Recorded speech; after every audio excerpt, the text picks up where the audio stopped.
দর্শক, মার্কিন president Donald Trump একেবারে হঠাৎ করে খানিকটা লেজ গুটিয়ে পালিয়েছেন। তিনি গত রাতেই একেবারে আকস্মিকভাবে পৃথিবীর কাউকে কোনো কিছু না জানিয়ে যুদ্ধ বন্ধের ঘোষণা দিলেন। তিনি বললেন এই হামলা হবে না। তিনি কারণ হিসেবে কি উল্লেখ করলেন? তিনি কারণ হিসেবে বললেন যে ইরানের সাথে খুব দ্রুত একটা চুক্তি সই হতে যাচ্ছে, আমরা এই হামলা বন্ধ করে দিলাম, আমরা যুদ্ধ বন্ধ করে দিলাম। কিন্তু বাস্তব কথা হচ্ছে ইরানের পক্ষ থেকে বলা হয়েছে যে আমরা এখনো চুক্তির বিষয়ে যে সমস্ত সমঝোতা হওয়া দরকার তার চূড়ান্ত পর্যায়ে পৌঁছাতে পারিনি। কিন্তু ডোনাল্ড ট্রাম্প ঠিকই বলে দিলেন। আবার এর আগে তো তিনি বলেছিলেন 2-3 দিনের ভেতরে একটা চুক্তি হবে, আবার এর ভিতরে ইরানের উপর তিনি হামলা চালিয়েছেন। আসলে তিনি কি চান, কোথায় যেতে চান এবং কোনো কিছুতেই তার কেন স্বস্তি নেই, এই সমস্ত চমৎকার বিষয় নিয়ে এখনকার আলোচনা। আশা করি আপনারা শেষ পর্যন্ত সঙ্গে থাকবেন। দর্শক, আর একটু কথা বলবো, ইরান আমেরিকার উপর যে হামলা চালিয়েছে তাতে আসলে আমেরিকার কিরকম ক্ষয়ক্ষতি হয়েছে সে সম্পর্কে আরো নতুন কিছু তথ্য আমি আজকের ভিডিওতে দেওয়ার চেষ্টা করব। তো আশা করি আপনারা শেষ পর্যন্ত সঙ্গে থাকবেন, আর ভিডিও ভালো লাগলে লাইক কমেন্ট শেয়ার করবেন এবং চ্যানেলটি সাবস্ক্রাইব করে সাথেই থাকবেন। দর্শক, চলুন বিস্তারিত আলোচনা করে। মার্কিন প্রেসিডেন্ট ডোনাল্ড ট্রাম্প গত রাতে ইরানের উপরে প্রচন্ডতম হামলা চালাবেন বলে তার আগের রাতে ঘোষণা দিয়েছিলেন। তার আগের রাতে কি করেছিলেন? তিনি ইরানের বিরুদ্ধে হামলা চালিয়েছিলেন। কেন? কি বলেছিলেন? যে ইরান চুক্তি করতে অনেক বেশি সময় নিয়েছে, এখন তাদেরকে মূল্য দিতে হবে। এই কথা বলে ইরানের উপরে তিনি হামলার নির্দেশ দিলেন এবং মার্কিন বাহিনী যথারীতি ইরানের উপর হামলা শুরু করলো। ইরান হামলা প্রতিহত করার চেষ্টা করলো এবং বেশ কয়েকটি ক্রুজ ক্ষেপণাস্ত্র ভূপাতিত করেছে। এছাড়া আমেরিকার একটি মাত্র F-16 জঙ্গি বিমান ইরানের আকাশ সীমায় ঢুকেছিল। সাথে সাথেই সেই জঙ্গি বিমান লক্ষ্য করে ইরান ক্ষেপণাস্ত্র ছোড়ে এবং জঙ্গি বিমান ইরানের আকাশ থেকে পালিয়ে যেতে বাধ্য হয়। তারপরে ইরানের খেলা শুরু। ইরান তো একেবারে কঠিন দাঁত ভাঙা জবাব দিয়েছে। আসলে ইরানের এই মুহূর্তে টার্গেট যেটা, অল্প মারা হবে কিন্তু বড় মায়ের হবে। সেটা কি? যেমন ডোনাল্ড ট্রাম্প বলেছে যে ইরানের উপরে তারা 49টা ক্রুজ ক্ষেপণাস্ত্র নিক্ষেপ করেছে, আর ইরান একটা ঘাঁটিতে অর্থাৎ জর্ডানের আল আজরাক বিমান ঘাঁটিতে 12টি ক্ষেপণাস্ত্র নিক্ষেপ করেছে। এই 12টি ক্ষেপণাস্ত্র নিক্ষেপ করেছে, কোথাও কোথাও 11টি বলা হচ্ছে। এটা একেবারে কার্যকরী হামলা, অল্প হামলা কিন্তু কাজের কাজ হবে। এই যে 12টি ক্ষেপণাস্ত্র নিক্ষেপ করেছে তার বেশিরভাগই যতদূর জানা যাচ্ছে খাইবার শেখান হচ্ছে হাইপারসনিক ক্ষেপণাস্ত্র। এটা আটকাতে পারবে না আমেরিকা ইসরায়েল, কারণ সেই প্রযুক্তি নেই। প্লাস এর ডিভাস্টেটিং ক্ষমতা ব্যাপক, মারাত্মক ধ্বংসযোগ্য ক্ষমতা আছে। কারণ হচ্ছে যেমন গতিতে আঘাত হানে তেমনি এটা অনেক বেশি লোড বহন করতে পারে, অর্থাৎ ওয়ারহেড অনেক শক্তিশালী, ভারী ওয়ারহেড, অনেক বেশি বিস্ফোরক থাকে। ফলে একেবারে ধ্বংস করে দিয়েছে এই 11-12টা ক্ষেপণাস্ত্র আল আজরাক বিমান ঘাঁটি। সেখানে আমি গত রাতের ভিডিওতে বলেছিলাম যে আল আজরাক বিমান ঘাঁটিতে আমেরিকার F-15, F-16 এবং F-35 বিমান ছিল। এই ঘাঁটিতে হামলা চালিয়েছে এবং এই সমস্ত বিমান যেখানে যেখানে রাখা ছিল সেই জায়গায় সুনির্দিষ্ট টার্গেট করে করে হামলা চালিয়েছে ইরান এবং মারাত্মক রকমের ক্ষয়ক্ষতি। এই কথাটা একটু মনে রাখুন যে মারাত্মক রকমের ক্ষয়ক্ষতি আল আজরাক বিমান ঘাঁটিতে। এছাড়া কুয়েত এবং বাহরাইনেও একই অবস্থা। শেখ ঈসা বিমান ঘাঁটি বাহরাইনের এবং বাহরাইনের 5ম নৌবহরের ঘাঁটি, প্লাস কুয়েতে আলী আল সালেম এবং শেখ জাবের এই ঘাঁটিতে, এই দুটো বিমান ঘাঁটিতে হামলা চালিয়েছে। প্রত্যেকটা জায়গায় বড় রকমের ক্ষয়ক্ষতির শিকার হয়েছে মার্কিন বাহিনী। এই কথা মনে রাখতে বলছিলাম এই কারণে যে এই যে বড় রকমের ক্ষয়ক্ষতি হলো ইরানের হামলায় আমেরিকার, ডোনাল্ড ট্রাম্প মুখ খামট করে, আমাদের যশোর এলাকায় বলে যে মুখ খামট করা মানে মুখে মুখে জোর দেখানো আর কি, জোর দেখিয়ে তিনি বলেছিলেন যে আজ রাতের হামলা আমি দ্রুত স্থগিত করলাম। ইরানের লোকজন আমার সাথে যোগাযোগ করেছে, কর্মকর্তারা, আমি তাদের সাথে কথা বলেছি এবং হামলা বন্ধ করলাম। একদম ডাহা মিথ্যা কথা। এই কথা ইরানের কোনো কর্মকর্তা ডোনাল্ড ট্রাম্পের সাথে যুদ্ধ বন্ধ করার ব্যাপারে কোনো কথা বলেনি। মার্কিন প্রেসিডেন্টের সাথে ইরানি কর্মকর্তাদের কথা হবে এটা ভাবাই যায় না, একদম নিষিদ্ধ বলা যায়।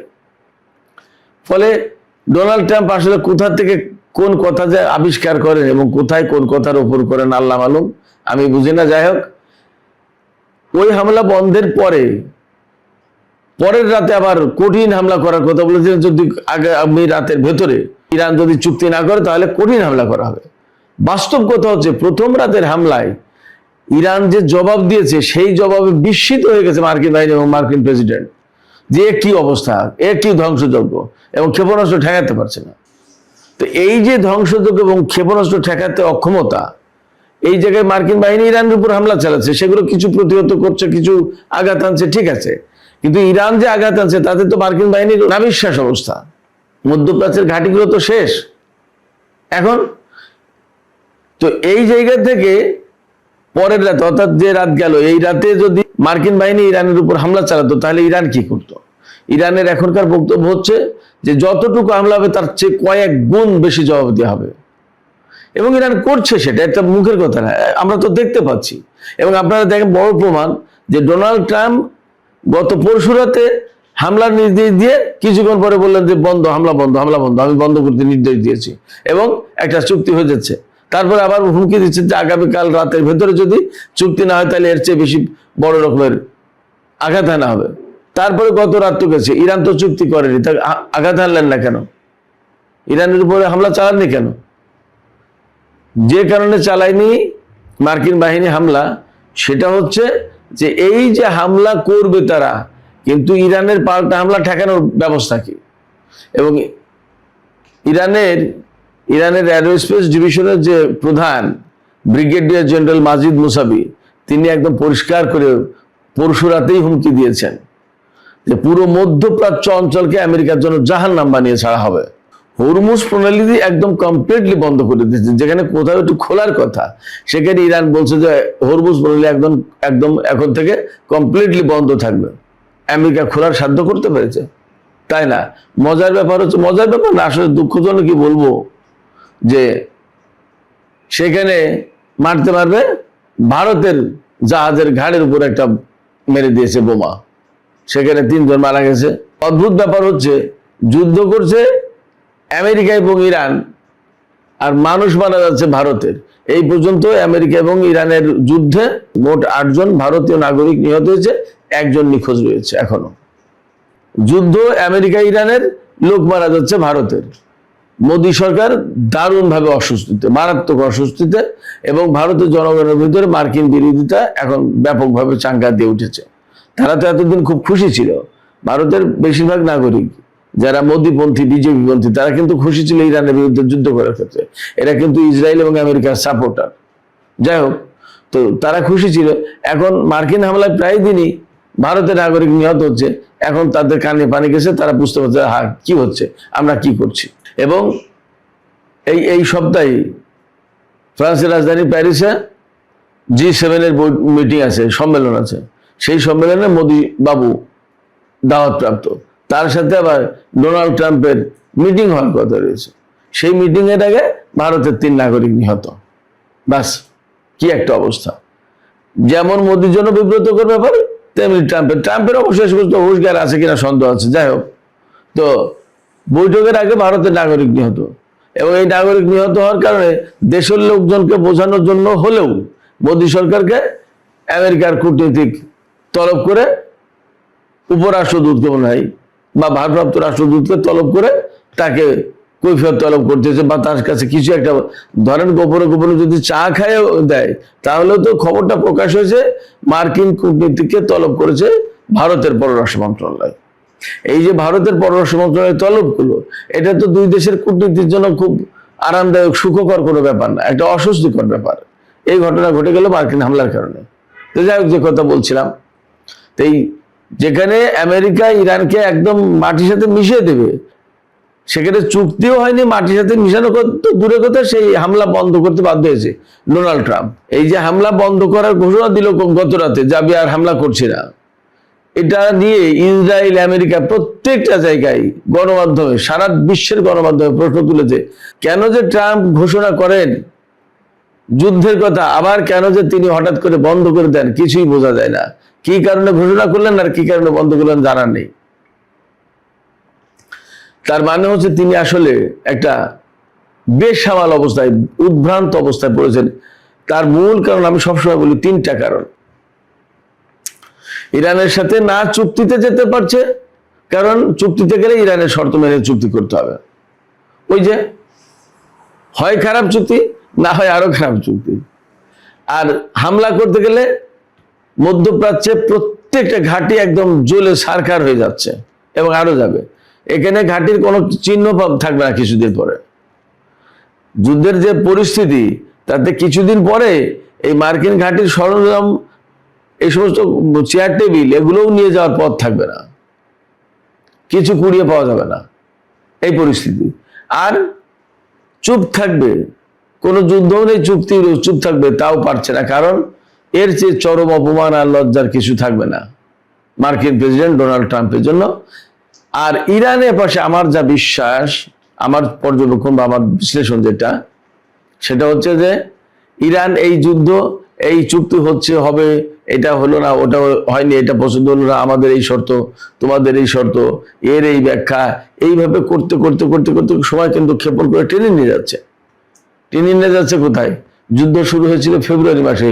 ইরান কিন্তু বলেছিল যে যুদ্ধ শুরু করলে তোমরা, কিন্তু শেষ করব আমরা, আমাদের কথাই শেষ হবে, নাম্বার 1। নাম্বার 2 হচ্ছে যে এই যুদ্ধ কিন্তু দীর্ঘমেয়াদী হবে, স্বল্পমেয়াদী যুদ্ধ আমরা করব না, দীর্ঘমেয়াদী যুদ্ধ করব। দীর্ঘমেয়াদী যুদ্ধ মানে কি?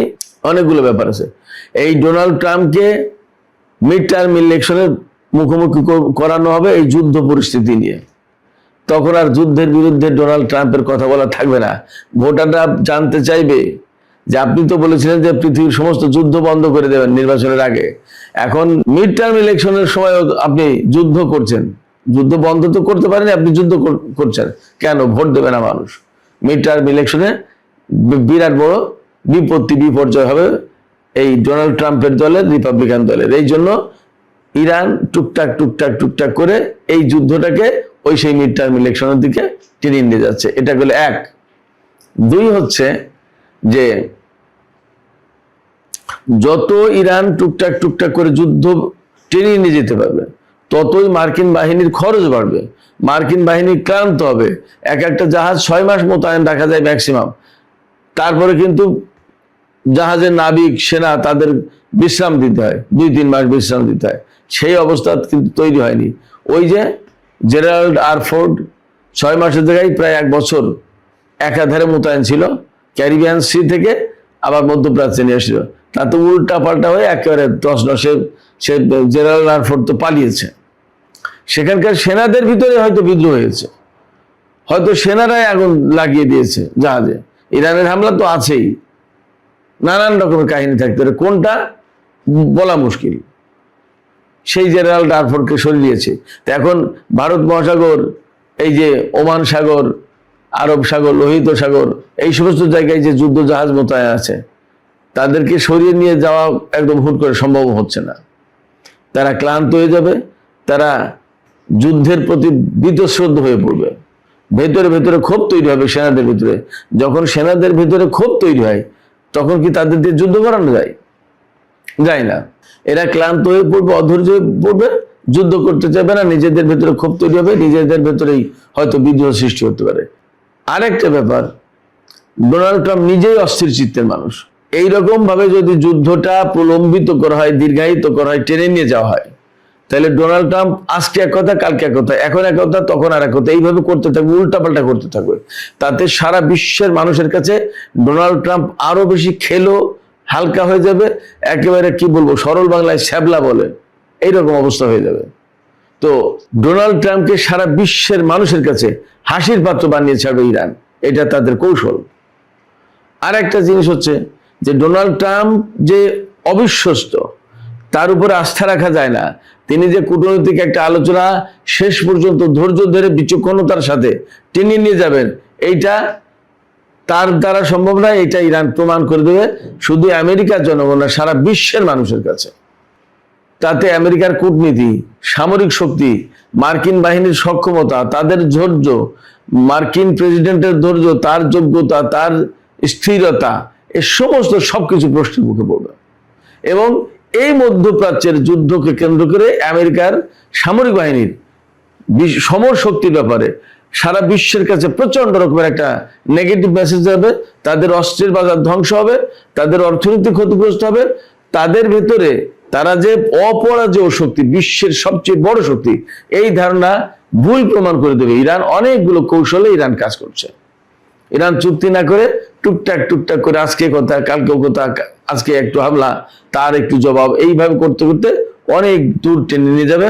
হ্যামেলিনের বাঁশিওয়ালার মতো ইরান বাঁশি বাজাতে বাজাতে বাজাতে বাজাতে হাঁটবে, পথ চলবে, আর আমেরিকাকে তার পেছনে মোহিত হতে হতে যেতে হবে। আমেরিকার এখান থেকে ফেরার পথ থাকবে না। যুদ্ধ থেকে এখন সে লেজ গুটিয়ে পালাতে পারছে না সহজে। মধ্যপ্রাচ্য তাকে ছাড়তেই হবে, ইরান বলেছে ছাড়তেই হবে। কেন? এমন কাজ করবে ধীরে ধীরে ধীরে ধীরে, এত বেশি, এবং দিন দিন হামলার মাত্রা বাড়ছে। আপনারা খেয়াল করেছে, আমেরিকা যখন ইরানের উপর হামলা চালায়, ইরান তখন এমন কিছু ক্ষেপণাস্ত্র ব্যবহার করে তার ধ্বংসাত্মক ক্ষমতা অনেক বেশি। এবং আপনারা দেখতে পাচ্ছেন যে যুদ্ধ বিমানের হ্যাঙ্গারগুলো কিভাবে ধ্বংস করে দিচ্ছে, ঘাঁটিগুলো তছনছ করে দিচ্ছে। তো সেক্ষেত্রে আমেরিকা মহা বিপর্যয়ের মধ্যে পড়বে এই ইরানের সাথে যুদ্ধ করতে গিয়ে। না পাবে চুক্তি, না এখানে তাদের আধিপত্য ধরে রাখতে পারবে, না আমেরিকার সামরিক, রাজনৈতিক, কূটনৈতিক, অর্থনৈতিক কোনো মান মর্যাদা থাকবে সারা বিশ্বে, একদম জিরো করে দেবে ইরান।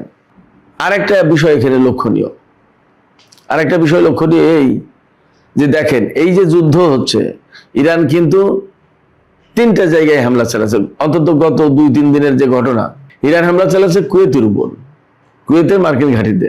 ইরান হামলা চালাচ্ছে বাহরাইনের মার্কিন ঘাঁটিতে। আর ইরান হামলা চালাচ্ছে জর্দানের মার্কিন ঘাঁটিতে। কাতারে হামলা চালাচ্ছে না, সংযুক্ত আরব আমিরাতে হামলা চালাচ্ছে না, এবং সৌদি আরবে হামলা চালাচ্ছে না। তাহলে কি হলো? সৌদি আরব, কাতার এবং সংযুক্ত আরব আমিরাত কি অলিখিতভাবে বা পর্দার আড়ালে ইরানের সাথে কোনো গোপন সমঝোতায় গেল? কি হলো? ঘটনা কি? এই 3 দেশের সাথে কিন্তু এখন আপাতত ইরানের কোনো ঝামেলা নেই। বরং আমরা এটা জানতে পারছি যে কাতারের প্রতিনিধি দল ইরানে গভীর রাত পর্যন্ত আলোচনা ছিল, শেষ রাত পর্যন্ত আলোচনা ছিল ইরানের কর্মকর্তাদের সাথে। গত পরশু রাতে সম্ভবত কি আলোচনা হয়েছে এবং কি হচ্ছে, কি হতে যাচ্ছে, বিরাট প্রশ্ন। পাকিস্তান কিন্তু গত পরশু রাতেই ঘোষণা দিয়েছে, আমরা আর আমেরিকার সাথে আলোচনায় থাকবো না, আমরা আর আলোচনা করব না, এই শান্তি চুক্তির ব্যাপারে আমরা কোনো কথা বলবো না। কেন? একটা অভিমান করে, এক ধরনের রাগ করে। কারণ আলোচনা আগাচ্ছে, এটা তো এমন না যে 2 দিনের একটা ব্যাপার এখনই মিটমাট হয়ে গেল। তো বছর পর, যুগের পর যুগ এই সংকট চলে আসছে আমেরিকা এবং ইরানের মধ্যে। সেই সংকটের এক বিস্ফোরণ ঘটেছে যুদ্ধের ভেতর দিয়ে। তার সমাধান হতে গেলে তো সময় লাগবে। ডোনাল্ড ট্রাম্প যদি বলে এখনই চুক্তি করতে হবে, তার কথা কি বিশ্ব চলে না, নাকি তার কথা আমেরিকা চলে, নাকি তার কথা পাকিস্তান চলে? তার কথা কি চলে? সব চলে না। সেক্ষেত্রে পাকিস্তান নিজের দায়িত্বে, নিজের উদ্যোগে যে কাজ করতে যাচ্ছিল, বারবার তার উপরে আঘাত হানছে মার্কিন বাহিনী। যখনই আলোচনায় এগিয়ে নিয়ে একটা চুক্তির কাছাকাছি যায়, ডোনাল্ড ট্রাম্প নিজেও বললো যে চুক্তির কাছাকাছি। পাকিস্তানও বললো যে খুব শিগগিরই একটা ভালো খবর পাওয়া যাবে, পাকিস্তানের রাজধানী ইসলামাবাদে বিশ্বের বিভিন্ন দেশের অতিথিদেরকে দেখা যাবে। এটা পাকিস্তানের পক্ষ থেকে বলা হয়েছিল। পাকিস্তানের স্বরাষ্ট্রমন্ত্রী গত সপ্তাহে ইরান যখন সফর করলো, তারপরে যদি আবার ইরানের উপর হামলা চালায় আমেরিকা, তাইলে হবে? ডোনাল্ড ট্রাম্প ইরানের উপর কেন হামলা চালায়? চুক্তি যখন খুব কাছাকাছি, তখন হয়তো কোনো জায়গায় আটকা থাকে যে পরমাণু আমরা বন্ধ করবো না কর্মসূচি, আমরা ইউরেনিয়াম দেবো না, আমরা হরমুজ খুলবো না। হয়তো এই সমস্ত 2-3টা জায়গা বাকি থাকে, আর সব হয়তো হয়ে গেছে। এই তখন বলে যে দাঁড়াও, একটু কিছু বোমা মেরে দাও, বোমা মেরে দিয়ে ইরানকে এখানে নিয়ে আসো, তাকে চুক্তি করতে বাধ্য করো। কিন্তু বাস্তব কথা হচ্ছে, কোনো মতে বোমা মেরে, বিমান হামলা করে ইরানকে তো চুক্তি করানো যাবে না। ইরান এই কাজ করবে না, বরং কি করবে?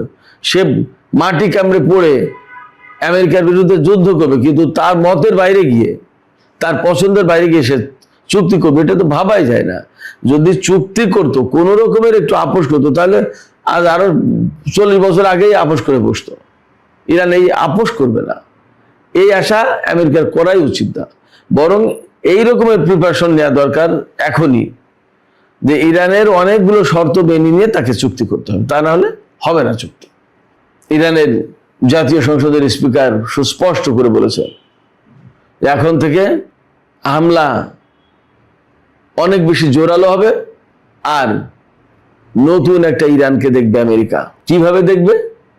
সেটা এইভাবে যে আমেরিকা ইরানের উপরে যতটুকু হামলা চালিয়েছে তার কয়েক গুণ হামলা ফেস করতে হবে আমেরিকাকে, এবং অনেক বেশি শক্তিশালী হামলা থাকবে সেগুলো। এই জায়গায় ইরানকে আমেরিকা থামাতে পারবে না। এখন আমেরিকাকেই, ডোনাল্ড ট্রাম্পকেই পথ বেছে নিতে হবে, তারা চুক্তিতে যাবে নাকি ইরানের সাথে যুদ্ধে যাবে। সুপ্রিয় দর্শক, এখনকার আলোচনা এখানে শেষ করতে চাইছি। যাবার আগে আপনাদের কাছে মতামত জানতে চাই, আপনাদের কি মনে হয় ডোনাল্ড ট্রাম্প যে গতকালকে ঘোষণা দিলেন যে চুক্তি হয়ে যাচ্ছে, আমি হামলা বন্ধ করতে বললাম, আসলে কি চুক্তি হতে যাচ্ছে? কি মনে হয় আপনাদের? এবং চুক্তি হলে আমেরিকার প্রত্যাশা পূরণ হবে কিনা এই চুক্তির মধ্য দিয়ে, এটাই সবচেয়ে বড় প্রশ্ন। আপনাদের মতামত জানিয়ে কমেন্টে লিখুন, আর ভিডিওটি ভালো লাগলে লাইক কমেন্ট শেয়ার করবেন, এবং প্লিজ চ্যানেলটি সাবস্ক্রাইব করে আমাদের সাথেই থাকুন। আপনাদের সবাইকে অনেক অনেক ধন্যবাদ। আল্লাহ হাফেজ।